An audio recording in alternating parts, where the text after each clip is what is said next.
हमारा अस्तित्व है जिनसे, हम सुरक्षित है जिनसे।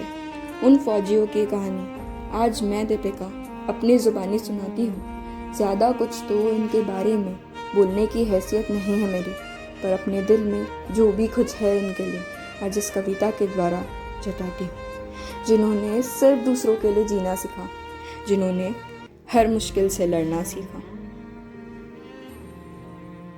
चाहे दिन हो या चाहे हो रात, हमेशा तैयार है वो खुद को करने को कुर्बान। घर परिवार से कहीं बहुत दूर बसाई है दुनिया इन्होंने अपनी बड़ी बखूबी। हमारे अच्छे जीवन के लिए किया इन्होंने अपने आप से खुशियों को दूर, किया इन्होंने अपने आप से खुशियों को दूर। हो चाहे पर्वतों के आर पार सनसनाती ठंड, या फिर हो रेगिस्तान में एकदम कड़क गर्मी, नहीं रुकते हैं ये कभी भी, लड़ते रहते हैं हमेशा, नहीं रुकते हैं ये कभी भी, नहीं रुकते हैं कभी भी। अब तो ये कलम भी पूछ उठती है कि जो न्यूज़ चैनल्स में इनके बारे में कम बल्कि देश में पॉलिटिक्स और बॉलीवुड के दंगे दिखाए जाते हैं, उससे यह समझूं कि यह देश इन जवानों से चलता है या फिर मीडिया के दिखावे से। यह देश इन जवानों से सुरक्षित रहता है या फिर एक मरे हुए इंसान पर अलग अलग टिप्पणियां देने से। कितनी माएँ अपना बेटा खोती है, कितनी बहनों की राखी यूं ही सूनी रह जाती है, कितने ही बच्चों के ऊपर से पिता का साया हट जाता है। हर उस जवान को नमन करती हूँ जो गोली खाकर भी अपने देश के लिए सीमा पर लड़ते रहता है, सीमा पर लड़ते रहता है। आज ना ही इंडिपेंडेंस डे है और ना ही रिपब्लिक। यह 2 दिन ही उनकी कुर्बानियों को जताने के लिए काफ़ी नहीं। मेरे शब्दों में कुछ कमी रह गई हो तो माफ़ करना, पर इनसे बड़ा मेरे लिए कोई और हीरो नहीं। ये जवान ही होते हैं जो गोलियों से लड़ जाते हैं, देश की सीमा पर अपने घर परिवार से दूर तैनात खड़े रह जाते हैं। ये जवान ही है जो देश की खुशियों के वास्ते खुद की खुशियाँ भूल जाते हैं, उन्हें खुद से दूर कहीं दूर कैद कराते हैं।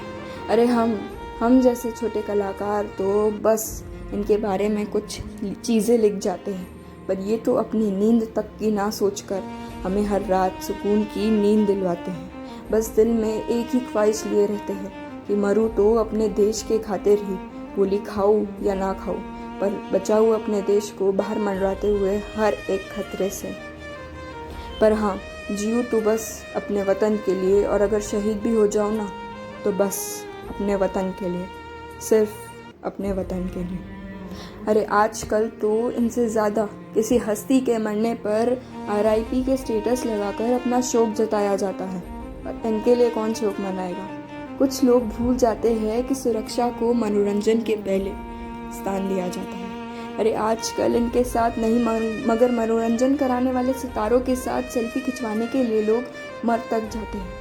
भूल जाते हैं वो लोग कि वो अपने देश के लिए ये जवान ज़मीन एक कर जाते हैं। आखिर में बस यही कहना चाहूँगी मैं, तहे दिल से शुक्रिया है उनको जिन्होंने देश के खातिर गंवाई अपनी जान। देश की आने वाली पीढ़ी को है संदेश, देश की आन बान और शान अपने ही सिर है यार। एकता से करेंगे देश के दुश्मनों का नाश, एकता से करेंगे अपने दुश्मनों का नाश। एक फौजी बस यही सोचता है, मैं तिरंगा फहरा कर वापस आऊँगा या फिर तिरंगे में लिपट कर आऊँगा, लेकिन मैं वापस अवश्य आऊँगा, मैं वापस अवश्य आऊँगा। जय हिंद, जय भारत।